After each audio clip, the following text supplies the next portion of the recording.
アイアンド西アワー。はい、皆さんこんばんは。こんばんは。アイアンド西アワーでございます。はい。では今日も一日お疲れお疲れ様でした。様でした。さて、はい、以前ですね、はい作戦会議というタイトルで、はい動画上げさせていただいた時にお気軽にリクエストしてくださいというお声掛けをさせていただきましたら、チャンネル開設以降、はい、初なんでございますけれどもあーリクエストがありまして、はい、ありがたい、ですね。ありがとうございます、ということでまずそのね内容を西読んでください。物申す系いいですね。映画とかいろいろ海外のミュージカルのことも知りたいですという嬉しいコメントをね、いただきましたナトさんですね。ありがとうございます。はい、というわけでね、張り切ってその件についてね、今日は喋っていこうかなというふうに思います。海外のミュージカルについてということですので、ただ私ですね、最後にニューヨークに行きましたのが北京オリンピックの年ですので、16年前なんですよね。もうそんな経ったかって感じなんですけれども、なんでそれ以降はですね、いろいろやっぱりネットとかでいろんな情報とか、あと YouTube とかでね舞台の映像を見たりとか、そういった感じで一応情報は常に、今なんかだったらもう SNS でそういう主要なアカウントはフォローさせていただいて、その毎日のようになんかいろんなねトピックというかニュースがねブロードウェイに関係する流れてきますので、それをいつも流し見してるっていう感じなんで、というかブロードウェイでこう流行ってる作品とか勢いのある俳優さんとかっていうのはなんとなく知ってるんですけど、ただ実際見に行ってないんで机上の空論感ないかなって、私なんかでいいのかなっていうのがあるんですけど、一応ね私なりの思うことというかね、をちょっと今日は話していきたいなというふうに思います。で、今日のそのテーマとしては、ミュージカルと映画の関係性みたいなことを話していきたいなと思うんですけれども、結構そのブロードウェイのミュージカルっていうのは、映画がベースのミュージカル化されてる作品っていうのがかなりありますっていう話なんですよね。で、今だと日本で有名な作品でいうと、ついこの間閉幕しましたけど「ムーラン・ルージュ」ムーラン・ルージュねですとか、あとは来年ですかね、劇団四季さんが公演されるっていう「バック・トゥ・ザ・フューチャー」バック・トゥ・ザ・フューチャーね、なんかはとっても有名ですよね、もともとの映画の方がね。そうですね。で映画が舞台化するっていうケースですよね。で例えば「ムーラン・ルージュ」とか、あと先日ねニュースで出たんですけど「グレイテスト・ショーマン」もディズニーが舞台化するというニュースが出てるんですけれども、もともとミュージカル映画がもうそのまま舞台化するっていうのはなんとなく想像つくじゃないですか。なんだけれども、例えばその「バック・トゥ・ザ・フューチャー」とか、あと過去にはですね「スパイダーマン」とか「プリティ・ウーマン」とか。ロッキーとかもう本当にロッキーもあったんですよ。でそういうもう本当にもう大ヒット映画ですよね。誰もが知ってるような、もうしょっちゅうテレビとかでも放映されるようなもう本当人気作品が舞台化っていうことも結構あるんですよね。で私個人的には「バック・トゥ・ザ・フューチャー」これがめちゃくちゃ楽しみですね。そうですよね。だって私が「バック・トゥ・ザ・フューチャー」こうタイムリーでね映画館で見てました世代ですからね、もうドハマりしましたね。でもう将来の夢はで映画監督ですね。そっかそっかそっか。そこでね映画監督っていうものにね興味を持ったっていうぐらいものすごくインスパイアされた作品。劇場で2回3回は見ましたし、当時は VHS のビデオテープねあれ借りてきた伸びるぐらい何回も見たし、そうなんや。で DVD になってからもでテレビでよくね放映されてますよね。あれでも何回も見てるし、20回以上見てますね。すごいよね。少なくともすごいね。その「バック・トゥ・ザ・フューチャー」私が愛してやまない「バック・トゥ・ザ・フューチャー」をさあどう料理してくれるのかっていうのがね楽しみでしょ。楽しみだなっていうことですよね。そうで、今現在ブロードウェイで公演されている作品で映画がベースになってるものっていうのをねざざっとこう今日ちょっとリストアップしてみたんですけれども、先ほど言いました「バック・トゥ・ザ・フューチャー」と「ムーラン・ルージュ」は今も公演されてますね。もうあと2つあるんですけれども「恋人たちのパレード」っていうラブストーリーなんですけれども、それもねグレイテスト・ショーマンと同じで移動式のサーカスの物語なんですよ。そうなのね。そうでその恋人たちのパレードがベースになったのが今まさにブロードウェイで上演されてますよっていうのと、あとね私個人的にこれ見てみたいなと思う作品が「ザ・ノートブック」っていう君に読む物語」なんか聞いたことあったでしょ、あれ何年前の作品から、もうあれが日本で当時公開された時、もうね、なんて日本中の女性がですね、もう本当にもうこれが理想だと。理想の恋愛というか、理想の夫婦関係というか、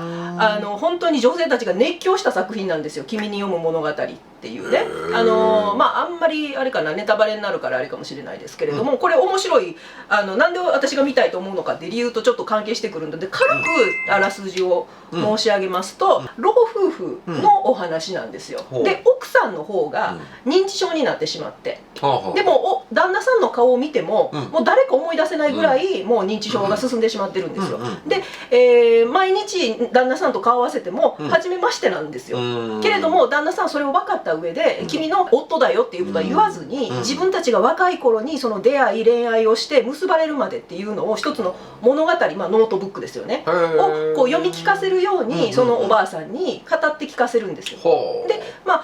結局そのおばあさんはですね、そのずっとおじいさんの読んでくれる物語っていうのを、最初はその聞き手側として聞いてるんだけど、徐々に思い出すんですよ。これは私のストーリーじゃなかったかしらみたいな。そうで、話が終わる頃にはこれは私たちの話ねって言って旦那さんのことを思い出すんだけれども、結局認知症だから毎回リセットされちゃう。だけど毎日毎日旦那さんはそのめげずにというかね。それって邦画なんですか？洋画です、洋画です。だからライアン・ゴズリングと女優さん誰やったかな、ごめんなさい、女優さん忘れたんでちょっとポコンって出しときますけれども、ライアン・ゴズリングはね有名ですよね。ララランドとかも出てた方ですよね。だから出てる映画なんですけれども、もう当時大ヒットしたんですよ。それディズニープラスでやってないからね。ディズニープラスでうちのね、うちディズニープラス入ってるから、入ってますんでね。で今度はネットフリックスも入ろうか、ネットフリ入ろうか、もうちょっとね、もうちょっといろいろ見たいからで、ネットフリも入ろうかで、ネットフリやったら見れるんちゃうかな。そうかね。そうもうね、とにかくすごく涙なしには見られないというか、これを見てみたい気になりましたね。そうなんですよ。でこの「ノートブック」という作品は今話したように、その同じ男女なんだけれども、要は老年期と、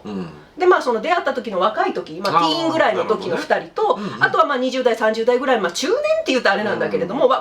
ぐらいのこう3世代を別々の俳優さんが演じてるんですよ。なんだけれども別々の人種の方が演じてるんです。別々の人種の方、黒人もいらっしゃるし、白人もちろんのことで、黄色人種、いやアジア人はいないのよね。もしかしたらちょっと混ざってる方いるかもしれないですけど、パッと見た感じは白人の方と黒人の方が混ざってる、見た感じ。舞台ミュージカルでやっちゃったそうやったっていうことです。だからおばあさんは白人なのに、若い時は黒人なんですよ、女性がね。なんだけども同一人物なんですよ。でそれをやっぱ舞台上で別にそのメイクとかを変えることなく同一ですよっていう感じでやってるんですよ。それがすごく今のそのブロードウェイのトレンドって言うとあれなんですけれども、その多様性だとかね、その人種の垣根をなくしていこうっていうのをものすごくこう濃くね表現してる作品だなっていうのもあるし、単純にですね、私曲を聴いて素敵だなって思ったんで、これは見てみたいなと。ごめんなさい、話長くなりましたけれども「君に読む物語」「ザ・ノートブック」この言ったらさっきもバック・トゥ・ザ・フューチャー、恋人たちのパレード、ムーラン・ルージュ、ノートブック、この4作品が私の知る限りね、もしかしたら他にもあるかもしれないけど、映画ベースになってて舞台化されてる作品です。で、今後公開予定になってる作品もなかなか面白くてですね、ちょっと紹介したいんですけれども「永遠に美しく」覚えてる？覚えてないよ。あんな名作映画、それが、今年の10月ですかね。あとはね「プラダを着た悪魔」ですね、もう上演が決まってて、これね音楽エルトン・ジョンらしいですよ。エルトン・ジョンね。だからちょっとこれもね気になるなと思ってまして、あともう一つボディーガード。ボディーガードね。はい。でボディーガードはね多分ご存知の方もいると思うんですけども、ミュージカル特訓の前からやってるやんってね思われるかもしれないですけど、ブロードウェイでは初です。あ、そうなのね。そうでね、ここもポイントで、もともとボディーガード最初にどこで上演されたかっていったらイギリス・ロンドンなんですよ。でこのパターンバック・トゥ・ザ・フューチャーもそうなんですよ。あ、そうなのね。イギリスでやって、そうブロードウェイでやると。そうなんですよ。だからアメリカの映画なんだけど、イギリスでまずはミュージカルとして作られて、発表されて、でそこでうまいこと言ったらブロードウェイにやってくる。みたいなケースが結構多くて、それは映画ベースじゃないものに対してもそうなんですけど、ブロードウェイミュージカルブロードウェイミュージカルってみんな言ってるけど、実は生まれたのはイギリスだよっていう作品。だから英国で作られたんでしょ。そうだからブロードウェイではなくって多少ブラッシュアップされたり役者が変わったりとかはしてるんだろうけれども、やっぱり最初はイギリスから生まれてるっていうのが作品は結構多くて、なんかそういうふうに見ると、これは私の個人的なねその意見というか推察ですけれども、そのクリエイターとか作り手っていうのはさすがやっぱり長年のその演劇の歴史を持つイギリスという国だから優秀な方いらっしゃるのかなとか、割と新しい作品がこう生み出しやすい環境なのかなっていうなんとなく印象は持ってます。アイ&ニッシーアワーでじゃあこういったもう本当に有名な映画がミュージカル化するんだったら、ヒット間違いなしって思うでしょ。それがそうでもないっていうのが結構ポイントなんですよ。映画からミュージカルっていうパターンがあんまり成功しない。あんまりというか、必ずしも成功しない。なんぼそのめっちゃ大ヒットした映画が原作の作品や言うても、ですっごく有名なねもう人気の俳優で、さあもう鳴り物入りで始まりましたって言ってもだからとてチケットのセールスが確約されるものではないっていうところがブロードウェイという世界のやっぱり厳しさだなっていうふうに思うんですけれども、だから例えばね「プリティ・ウーマン」は1年で終わっちゃいました。ロッキーに至っては半年です。っていう感じなんでね、日本で私たちがね楽しめる作品っていうのはこの中でくぐり抜けてきたヒットした作品がこう輸入されてというか、権利を買ってね上演されてるので、私たちはすごくねいいものばかりを見させてもらってるなっていう印象なんですけれどもね。でディズニーの作品がミュージカル化するって言ったらうわーって思うけれども、でも実際これまで長い20年以上ですかね、ディズニーがそのブロードウェイに進出してから、ロングランしてる作品の方が少ないなっていう印象があります。まず一番ロングランしてるのは「ライオンキング」なんです。かなり長いことしてます。そうですね。で、先日10周年っていうので、大々的にお祝いしてたのが「アラジン」です。アラジンね。アラジンも成功した例の一つで、今やってないですけど「美女と野獣」は初めてディズニーが手掛けたブロードウェイのミュージカルだけれども、美女と野獣も割と息が長かった印象があります。だって日本でもね。そう今再演中ですよね。で、それ以外は正直あんまり続いてないなっていう印象ですね。でそのディズニーの話をすると、一つだけね私の数少ない実体験をお話ししますと、その16年前2008年に私ニューヨークに見に行かせてもらった時に見たのが「リトル・マーメイド」だったんですよ。オープンしてあんまり日が経ってない「リトル・マーメイド」のチケット取れて、もうそらワクワクして行ったんですよ。で皆さんご存知ですかね、リトル・マーメイドの初演時のアリエル役やった方どなたかご存知ですか？あなたの大好きな女優さんでしょ。大好きですよ。もうこの方はもうその時私初めて